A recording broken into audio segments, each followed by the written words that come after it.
Всем привет, друзья! Сегодня мы сделаем с вами кораблик. Посмотрите, какие классные кораблики. Желтый, синий, красный. Выбирайте любой цвет или даже вот такой.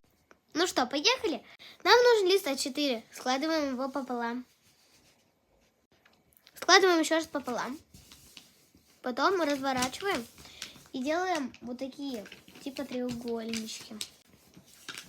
Штучку и загибаем ее вот сюда. Переворачиваем. И эти тоже заделываем вот так. И заделываем еще раз вот так, почти точно так же. Заделываем треугольнички. Его берем. Вот тут раз, два. И вот так раз. Это треугольничек. Шапочку. С другой стороны тоже такой треугольничек. Два. И вот так раз. Готов. Может вот так раз, два. Кораблик у нас получился.